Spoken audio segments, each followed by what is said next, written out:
रासायनिक परिवर्तन हमने स्टार्ट किया था। पदार्थों में दो प्रकार के परिवर्तन पाए जाते हैं। पदार्थों में होने वाला ऐसा परिवर्तन जिसमें पदार्थ के केवल भौतिक गुण जैसे रंग, रूप, आकार, अवस्था आदि में परिवर्तन हो जाए, लेकिन पदार्थ के रासायनिक गुणों में कोई परिवर्तन नहीं हो, तो उसे कौन सा परिवर्तन कहा जाएगा? भौतिक परिवर्तन कहा जाएगा। भौतिक परिवर्तन में हम कह सकते हैं सिर्फ अवस्था में परिवर्तन होता है, कभी भी कोई नया पदार्थ नहीं बनता, पदार्थ जो है वही का वही रहेगा। और भौतिक परिवर्तन अस्थायी होते हैं, यानी कि इनको आप पलट सकते हैं, और जिनको पलटा जा सकता है उन्हें क्या कहा जाता है? उत्क्रमणीय। जैसे कांच का टूटना है या पत्थर का तराशना है, लकड़ी का टूटना है, मोम का पिघलना है, गलन है, संघनन है, ऊर्ध्वपातन है या वाष्पन है, ये सारे प्रक्रम है। ये कौन से परिवर्तन हो जाएंगे? भौतिक परिवर्तन हो जाएंगे। या फिर नमक है उसका पानी में घोलना, ये भी किस प्रकार का परिवर्तन है? क्या ये रासायनिक परिवर्तन नहीं हो सकता? अगर आपने शक्कर को पानी में घोल दिया या नमक को पानी में घोल दिया, क्या इससे हम वापस है वो नमक को प्राप्त कर सकते हैं? कर सकते हैं। अगर इनको वाष्पीकृत करेंगे तो पानी वाष्प हो जाएगा और बाकी पीछे क्या बच जाएगा? नमक बच जाएगा या शक्कर बच जाएगा। चाशनी बढ़ाया ही करो, चाशनी बढ़ाया करो, चाशनी थोड़ी हल्की गर्म कर दिया करो तो पानी हैंग वाष्पित करे तो जी, और लारप के बच जी खोंड बच जी। हालांकि भी खोंड की थोड़ी संरचना अलग दी, लेकिन बच के खोंड बच। फिर पदार्थों में होने वाला ऐसा परिवर्तन जिसमें पदार्थ के भौतिक गुणों के साथ साथ, भौतिक गुण तो परिवर्तित होते ही होते हैं, रंग, रूप, आकार, अवस्था ये तो चेंज होते ही होते हैं, इसके साथ अगर रासायनिक गुण भी परिवर्तित हो जाए तब उसे कौन सा परिवर्तन कहा जाएगा? रासायनिक परिवर्तन कहा जाएगा। रासायनिक परिवर्तन हमेशा स्थायी होते हैं, यानी कि एक बार बदल गया सो बदल गया, उसको वापस पलटा नहीं जा सकता। जैसे दूध से दही बन गया, अब वापस दही से दूध प्राप्त नहीं किया जा सकता। और इस प्रक्रम को क्या कहा जाएगा? अनुत्क्रमणीय कहा जाएगा। और हमेशा रासायनिक परिवर्तन में क्या बनता है? एक नया पदार्थ बनता है। जैसे लकड़ी का जलना है तो लकड़ी के जल के राख बन जाएगी, धुआं बन जाएगा, ये क्या हो जाएगा? नया पदार्थ। दूध से दही बनने में दही एक क्या हो जाएगा? नया पदार्थ। फिर हमने कुछ रासायनिक परिवर्तनों के उदाहरण देखे थे और उन्हीं उदाहरण को कंटिन्यू करते हुए आगे लिखेंगे। लास्ट कौन सा उदाहरण देखा था हमने? बुझे हुए चूने का कार्बन डाइऑक्साइड के साथ अभिक्रिया, ये देख लिया था। अगला आ जाता है वो है लोहे पर जंग लगना।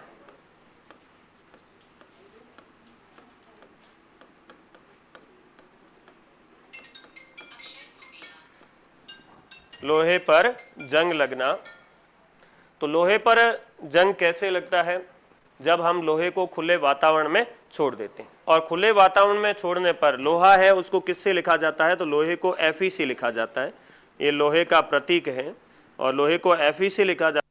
जब इसको खुले वातावरण में छोड़ा जाता है तो वातावरण में प्रेजेंट होती है जल वाष्प, और जल वाष्प में क्या पाया जाता है?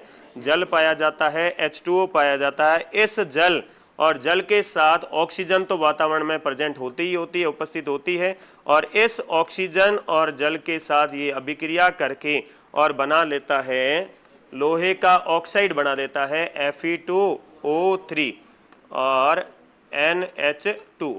N का मतलब है कि यहाँ पर जो पानी कितना उपस्थित है, पानी के अणु कितने उपस्थित है, वो आ जाएंगे NH2O। और इसे क्या कहा जाता है? तो इसे कहा जाता है जंग। और जंग क्या है? तो जंग वाकई में है आयरन ऑक्साइड।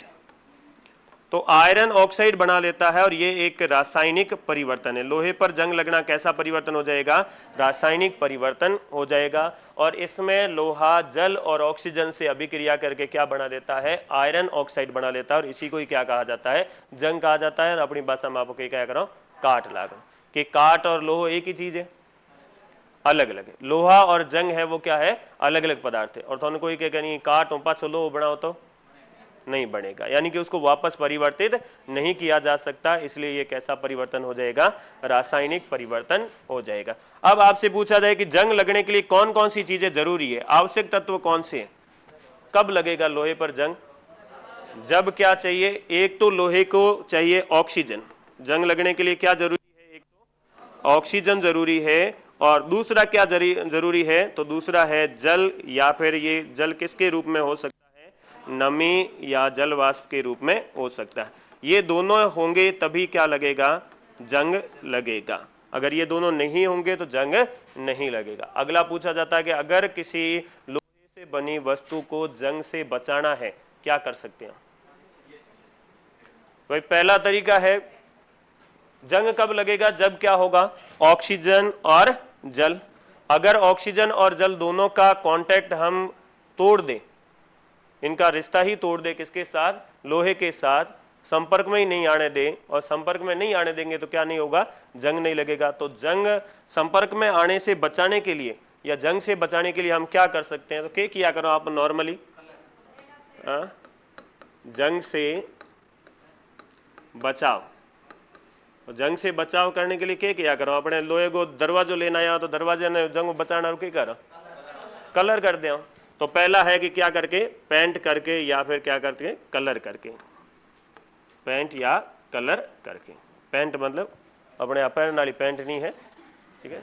तो पेंट या कलर करके। और कोई तरीको है?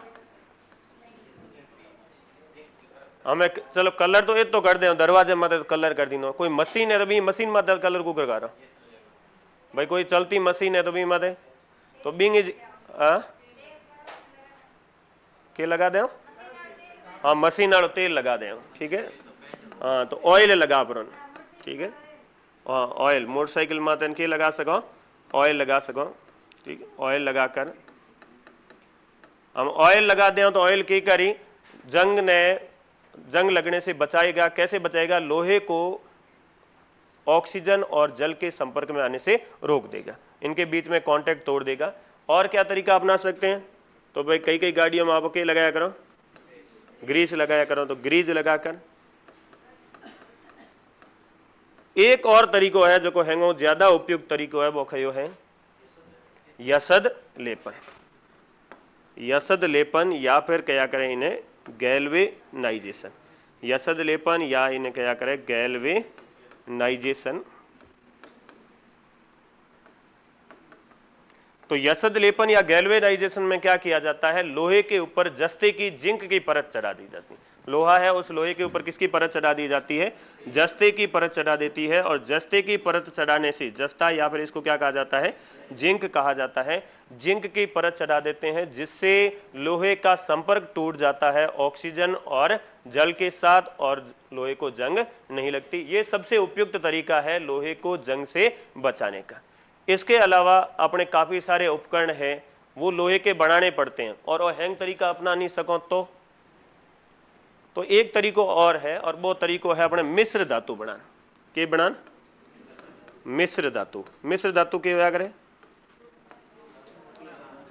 मिश्र धातु जबकि के तो मंगावड़ी होया करे, मिश्रो मंगावड़ी होया करे बा भाई। मिस्र एक पहला आप पढ़ता न के इजिप्ट मिस्र एड़ा पढ़ता, तो मिस्र मंगावड़ी है मिश्र धातु नहीं। मिश्र धातु का मतलब इसको एलॉय कहा जाता है।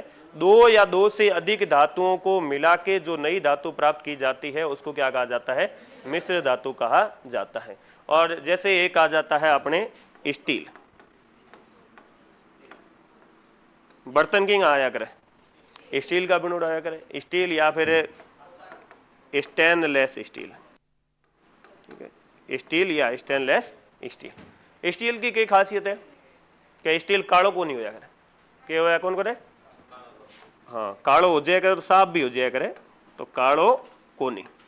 और याद रखना कि स्टील के नहीं होया करे, कालो को नहीं होया करे। यानी कि स्टील एक मिश्र धातु। और किसकी मिश्र धातु है? तो का से हो जाएगा कार्बन। का से क्या हो जाएगा? कार्बन हो जाएगा। और लो से क्या हो जाएगा? तो लो से हो जाएगा लोहा। लो से क्या हो जाएगा? तो लो से हो जाएगा लोहा। और को से क्या हो जाएगा? तो को से हो जाएगा क्रोमियम। और नी से हो जाएगा निकल। तो स्टील कालो को नहीं होया करे, यूं याद रख दे कि स्टील मिश्र धातु है। किंग मिश्र धातु है कार्बन, लोहा, क्रोमियम, निकल। लोहा, क्रोमियम, निकल ये तो धातु है, और कार्बन क्या है? अधातु। तो इनका मिक्सचर है वो क्या होता है? स्टेनलेस स्टील होता है। स्टील को भी जंग नहीं लगता। तो काफ़ी सारी ऐसी वस्तुएं जिसमें लोहे की बनानी है लेकिन लोहा जंग लग के खराब हो सकता है, तब हम उसकी जगह किसका यूज कर लेते हैं? स्टेनलेस स्टील का यूज कर लेते हैं जिसमें जंग नहीं लगता। और अपन याद रखना रुका, स्टील कालो को नहीं होया करे। कालो है तो वो साफ और हो जाया करे, तो भी याद रखते हैं कि कालो कालो मतलब कार्बन, लोहा, क्रोमियम और निकल, इनके मिश्रण से बनता है स्टेनलेस स्टील। तो जंग से बचाव के तरीके क्या हो गए? पेंट या कलर करके, ऑयल लगाकर, ग्रीज लगाकर और यसद लेपन या गैल्वेनाइजेशन। यसद लेपन या गैल्वेनाइजेशन में क्या किया जाता है? लोहे के ऊपर किसकी परत चढ़ा दी जाती है? जिंक या जस्ते की परत चढ़ा दी जाती है। ऐसे ही एक तरीका और अपनाया जाता है और वो है एल्यूमिनियम के ऊपर। एल्यूमिनियम को जंग से बचाने के लिए इसके ऊपर एल्यूमिनियम ऑक्साइड की ही परत चढ़ा दी जाती है। एल्यूमिनियम के ऊपर एल्यूमिनियम ऑक्साइड की ही परत चढ़ा दी जाती है, जिससे एल्यूमिनियम है वो खराब नहीं होता। लेकिन अपने कहाँ तक याद रखना है? तो वो लोहे पर जंग लगने तक ही याद रखना है। तो लिखिए लोहे पर जंग लगना।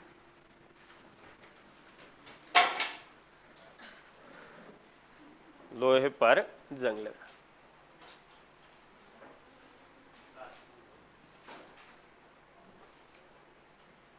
तो इस लोहे पर जंग लगना में लिखिए लोहा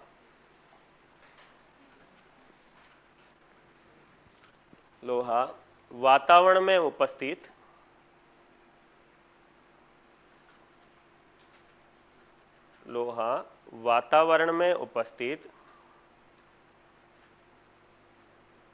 ऑक्सीजन व जल से अभिक्रिया कर जंग का निर्माण करता है। जंग का निर्माण करता है।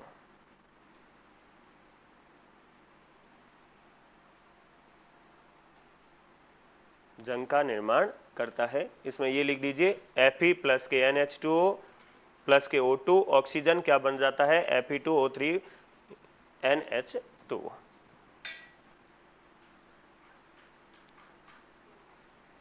अगर जंग का सूत्र पूछा जाए तो जंग का सूत्र क्या हो जाएगा? तो ये जंग का क्या हो जाएगा? सूत्र, फॉर्मूला।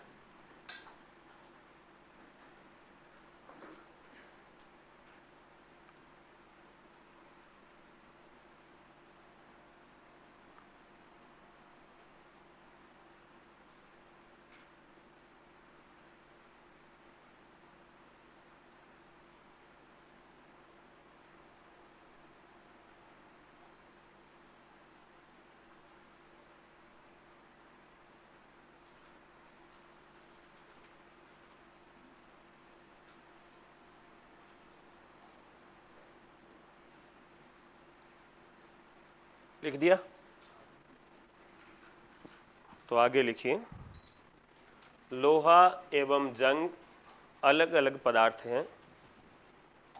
लोहा एवं जंग अलग अलग पदार्थ हैं।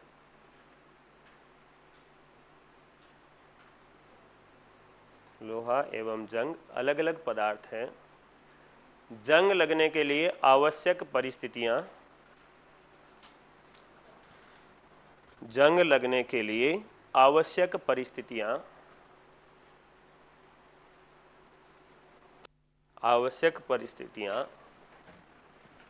ऑक्सीजन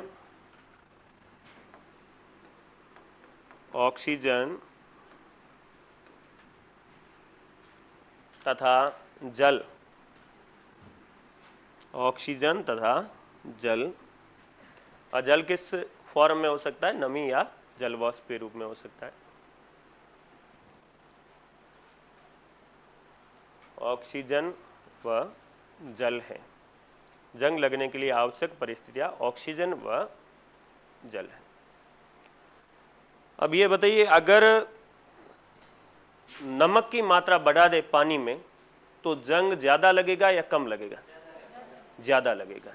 या जितना भी समुद्र के आड़ पाड़ है या समुद्र के अंदर जो मशीनें काम करती है वो जल्दी खराब होती है, क्योंकि लवणता है वो जंग लगने की प्रक्रिया को तेज कर देती है। तो अगला पॉइंट यही लिख दीजिए लवणता अथवा लवणीय जल। लवणता अथवा लवणीय जल। लवणता अथवा लवणीय जल जंग लगने के प्रक्रम को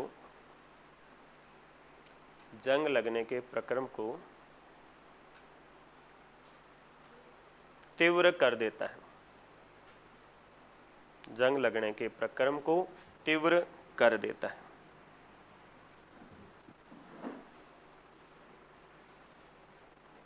जंग लगने के प्रक्रम को तीव्र कर देता है। अब लिखिए जंग से बचाव।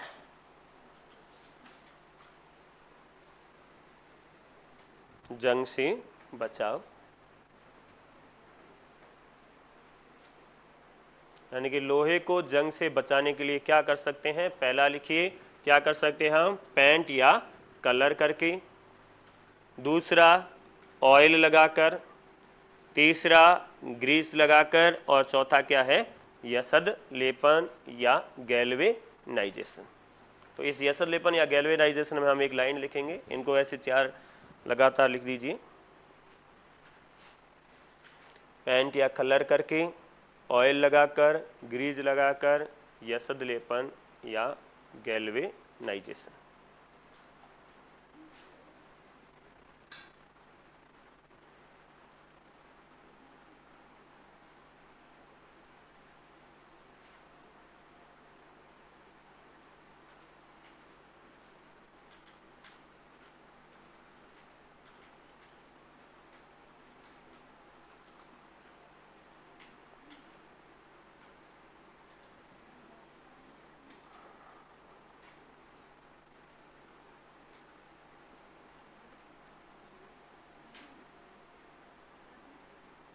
तो इसमें लिखिए यसद लेपन या गैल्वेनाइजेशन में, यसद लेपन या गैल्वेनाइजेशन में लिखिए लोहे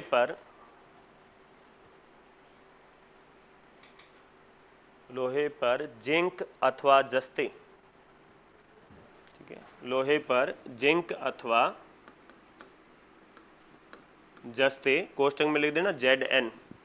जस्ते का जो प्रतीक है वो क्या होता है? Zn। लोहे पर जिंक अथवा जस्ते की परत चढ़ाना, जिंक अथवा जस्ते की परत चढ़ाना गैल्वेनाइजेशन कहलाता है।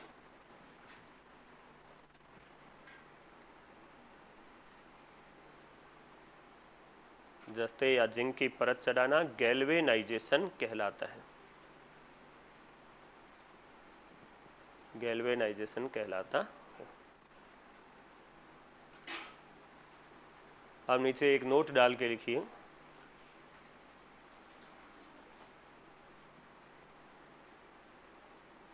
स्टेनलेस स्टील को भी जंग नहीं लगता है। स्टेनलेस स्टील, स्टेनलेस स्टील को भी जंग नहीं लगता है। स्टेनलेस स्टील को भी जंग नहीं लगता है, जो कि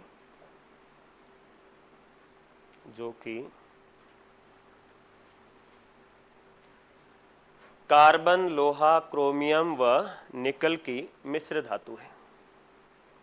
जो कि कार्बन, लोहा,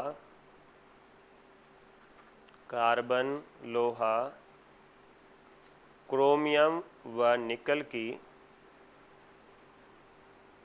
मिश्र धातु है।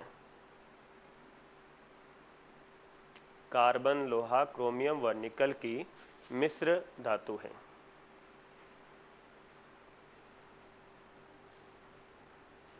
मिश्र धातु।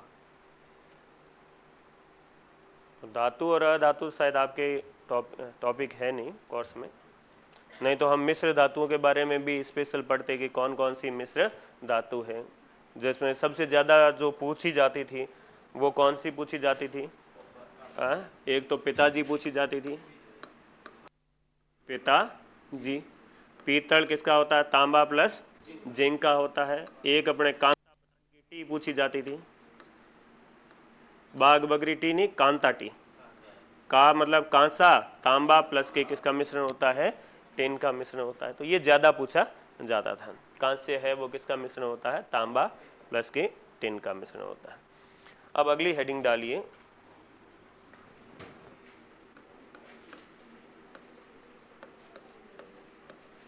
कॉपर सल्फेट की लोहे के साथ क्रिया।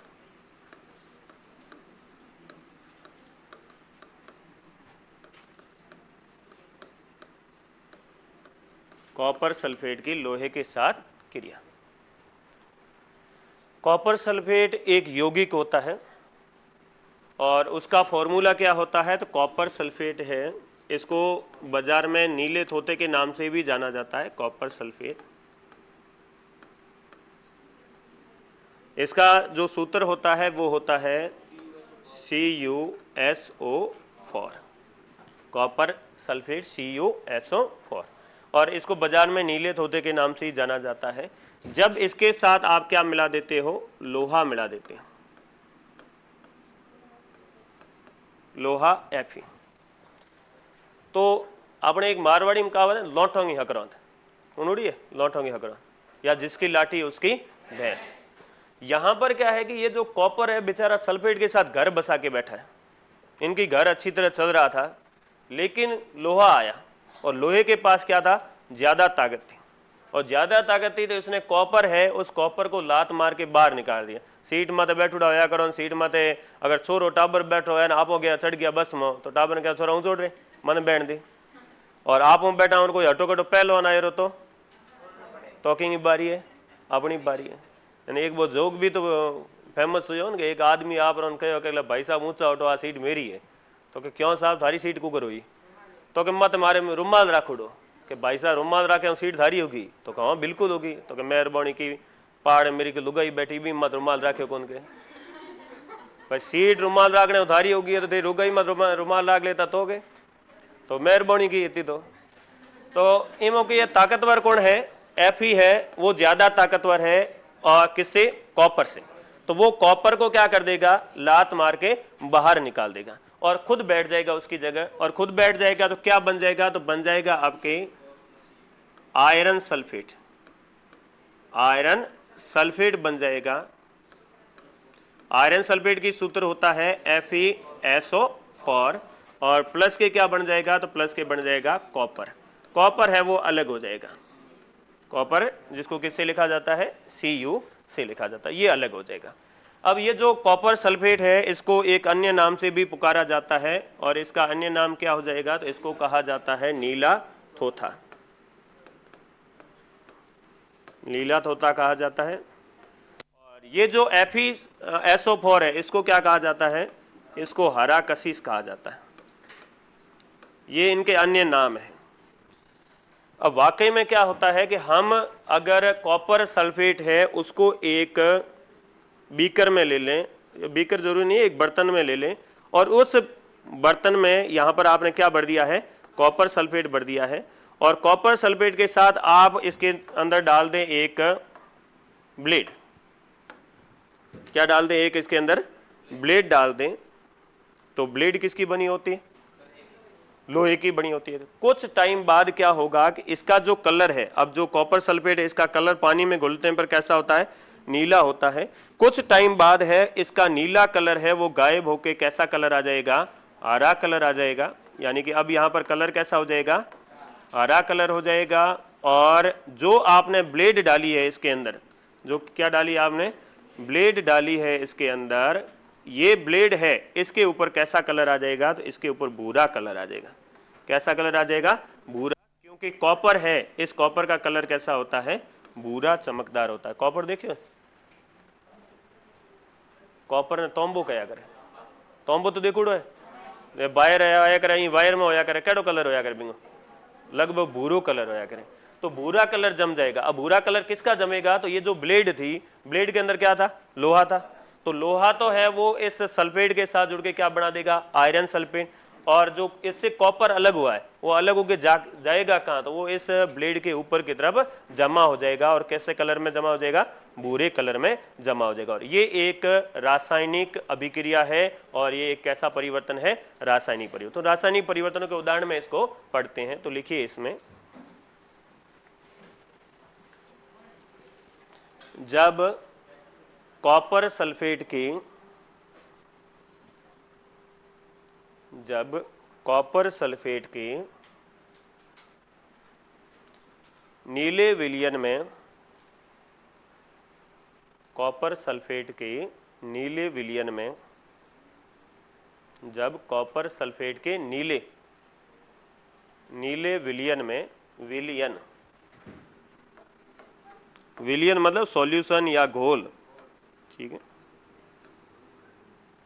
लूण है बीने पानी में मिक्स कर दी वो के कहलाई विलयन कहलाई, नमक को विलयन। अगर पानी में ओके मिला दीनो, खोंड मिला अपनी घोल दी ने वो किंग विलयन कहलाई शक्कर को विलयन।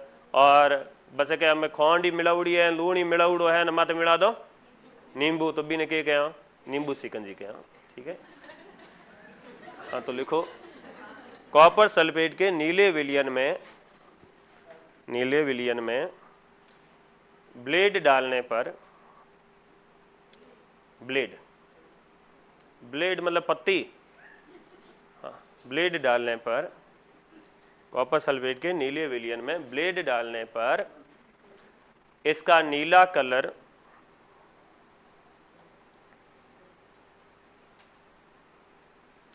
हल्का होकर,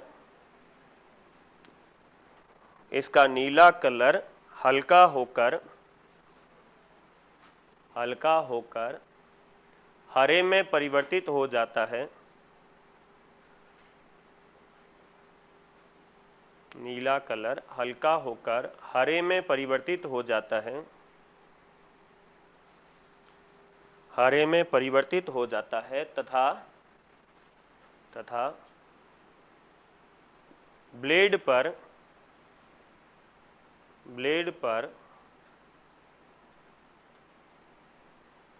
भूरे रंग की परत जम जाती है। ब्लेड पर भूरे रंग की परत जम जाती है, भूरे रंग की परत जम जाती है, क्योंकि कॉपर सल्फेट लोहे से अभिक्रिया कर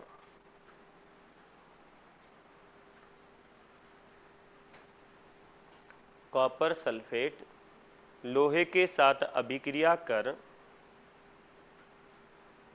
आयरन सल्फेट बनाता है।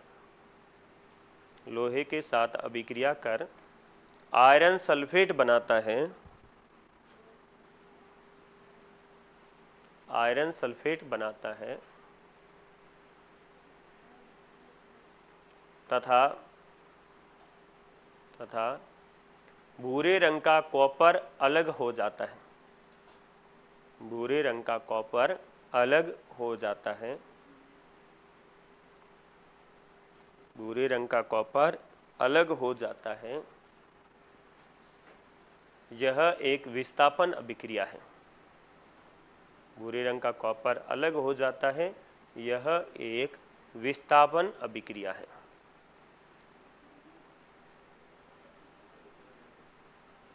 भूरे रंग का कॉपर अलग हो जाता है, यह एक विस्थापन अभिक्रिया।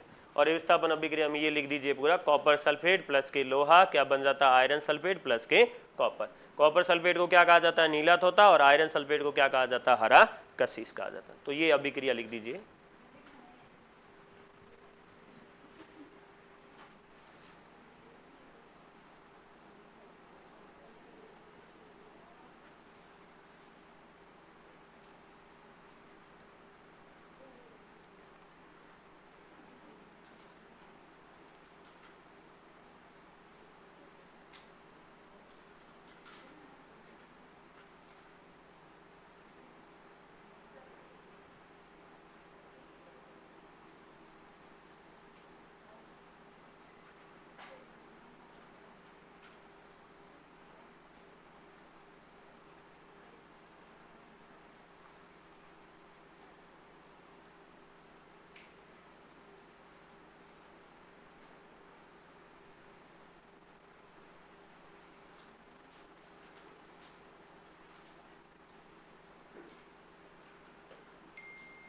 तो जो विस्थापन अभिक्रिया हमने लिखी है, विस्थापन का मतलब होता है किसी यौगिक में से किसी तत्व को क्या कर देना, बाहर निकाल देना।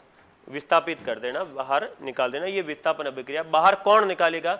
अगर इसको उल्टा कर दें, जैसे ये समझने के लिए हम लिख रहे हैं कि आपको अगर ऐसा दे दिया जाए कि साहब FeSO4 है और उसमें आ गया है कॉपर, और क्या ये बन जाएगा कॉपर सल्फेट प्लस के Fe? क्या ये अभिक्रिया होगी? अब अँ कहोगे एक 15 किलो आदमी है वो आप और एक ऑटो कटो पहलवान अभी ने कह के तू सीट खाली कर दे जगह हूँ बह हो गया, ये वो बात होगी। क्योंकि यहाँ पर ताकतवर कौन है? यहाँ पर ताकतवर है Fe मतलब क्या है? लोहा। लोहा कॉपर से ज्यादा सक्रिय है, ज्यादा ताकतवर है। तो कॉपर है, तांबा है, वो कभी भी लोहे को उसके यौगिक से विस्थापित नहीं कर पाएगा, क्योंकि जो मजबूत होगा उसी की क्या बनती है? सरकार बनती है। इसलिए यहाँ पर ये अभिक्रिया संभव नहीं है, ये अभिक्रिया पॉसिबल नहीं है। अब दो एक उदाहरण और लिख दीजिए, सीधे उदाहरण लिख दीजिए। है वो किसके हैं? रासायनिक परिवर्तन के उदाहरण हैं। जैसे सेब को काटने पर भूरा पड़ना, सेब को काटने पर भूरा पड़ना। जरूरी नहीं कि सेब नहीं काटो जनाए, ठीक है, बैंगन ने काट दे तो भी बोकेड़ो पड़ जी, भूरू पड़ जी। तो ये कैसा परिवर्तन होता है? एक रासायनिक परिवर्तन होता है। सेब को काटने पर क्या कैसा पड़ना? भूरा पड़ना है। ये एक रासायनिक परिवर्तन है। इसके जैसा ही ओजोन का विघटन, ओजोन का विघटन, ओजोन का विघटन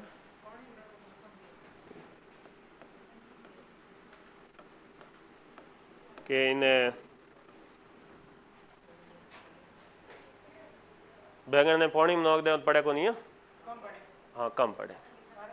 कारण है कि अगर वो वायु के संपर्क में नहीं आएगा तो अब इसमें एक रासायनिक अभिक्रिया होती है एंजाइम के कारण, तो वो एंजाइम है वो सक्रिय नहीं होगा और उसके कारण नहीं पड़ती। फिर है भोजन का पाचन, भोजन का पाचन कैसी अभिक्रिया है? तो रासायनिक अभिक्रिया है। श्वसन, हा लेना, तो हा लेने का मतलब कि ऑक्सीजन लेनी, कार्बन डाइऑक्साइड छोड़नी हो तो ये ओ हा नहीं है, ठीक है। ये तो सिर्फ है वो गैसों का आदान प्रदान हुआ है। श्वसन इससे भी ज्यादा है। श्वसन में क्या होता है? जो हमने खाना खाया है उस खाने में क्या होता है? ग्लूकोज होता है, C6H12O6, और इन यहाँ तक मिल जाया करे ऑक्सीजन, और ऑक्सीजन मिल पर इनके बन जाया करे, एक तो बन जाया करे कार्बन डाइऑक्साइड, और एक के बन जाया करे पानी, और साथ में के बन जाया करे ऊर्जा, ताकत। इसको कहा जाता है श्वसन। श्वसन में जो खाना खाया है उस खाने के साथ क्या मिलाई जाती है? ऑक्सीजन मिलाई जाती है, और क्या बन जाता है? कार्बन डाइऑक्साइड, पानी, और क्या मिलती है? उनमें ऊर्जा मिलती है। तो ये श्वसन कैसी परिवर्तन है? एक रासायनिक परिवर्तन है और रासायनिक अभिक्रिया। एक और है वो है प्रकाश संश्लेषण।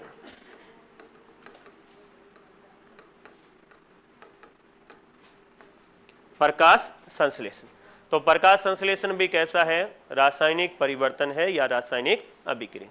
और प्रकाश संश्लेषण श्वसन का उल्टा होता है। प्रकाश संश्लेषण में क्या होया करे? तो प्रकाश संश्लेषण में एक पादप है वो कार्बन डाइऑक्साइड को लेगा और क्या मिलाएगा उसके साथ? पानी मिलाएगा। उसको चाहिए सूर्य का प्रकाश, और एक चीज बड़ा चाहिए भी ने के है क्लोरोफिल, और इससे क्या बन जाएगा? तो इससे बन जाएगा C6H12O6, और के निकल जी ऑक्सीजन। और ये क्रिया किसमें होती है? ये पौधे में होती है। प्रकाश संश्लेषण की क्रिया किसमें होती है? पादप में होती है, जिसमें वो कार्बन डाइऑक्साइड और पानी को मिलाकर सूर्य के प्रकाश की उपस्थिति में क्लोरोफिल की सहायता से क्या बना देता है? ग्लूकोज बना देता है, या कार्बोहाइड्रेट। इसको हम क्या कहेंगे? इसको हम ग्लूकोज कहेंगे, या फिर ग्लूकोज क्या होता है? ग्लूकोज कार्बोहाइड्रेट होता है। तो कार्बोहाइड्रेट बना देगा और साथ में कौन सी गैस में निकल जाएगी, ऑक्सीजन। तो हम कहते हैं कि पेड़ पौधे हमें कौन सी गैस देते हैं, ऑक्सीजन। तो ऑक्सीजन कौन सी प्रक्रम से निकलती है, प्रकाश संश्लेषण। और ये कैसा परिवर्तन है, एक रासायनिक परिवर्तन। तो रासायनिक परिवर्तन के उदाहरण इतने बहुत हैं। इसके अलावा और भी कोई उदाहरण आते हैं तो वो सारे उदाहरण आप उसके हेल्प मदद से सॉल्व कर लीजिएगा कि भाई अगर नया पदार्थ बन रहा है और इसको वापस पलटा नहीं जा सकता है तो वो कैसा परिवर्तन है, रासायनिक। हम दोनों को खाद बन गई, तो खाद है भी नहीं आप पलट सकोगे, सब्जी है या फिर है कि फल फ्रूट है, ये सड़कें और खाद बन गई है, तो क्या क्या खाद से वापस उनको बनाया जा सकता है, नहीं बनाया जा सकता। तो ये भी कैसा परिवर्तन है, एक रासायनिक परिवर्तन है। तो जिसको पलटा नहीं जा सकता और जिसमें नया पदार्थ बनता हो, अगर नया पदार्थ नहीं बन रहा हो तब तो वो क्या होगा, भौतिक परिवर्तन। जैसे अपने प्लास्टिक है, प्लास्टिक की बाल्टी ही, और बाल्टी टूट पड़ी, इनमें टुकड़ा टुकड़ा हो गई है, तो क्या हुई, भौतिक परिवर्तन। रासायनिक परिवर्तन नहीं होगा, कैसा परिवर्तन होगा, भौतिक। तो ये अपना एक टॉपिक पूरा हो गया है, भौतिक परिवर्तन और रासायनिक परिवर्तन। टोटल कितने हैं, 9 है ना, मेंस में 9 है या 10 टॉपिक दिए हुए हैं, तो उसमें एक पूरा हो गया है। अब अगला ले लेते हैं हम।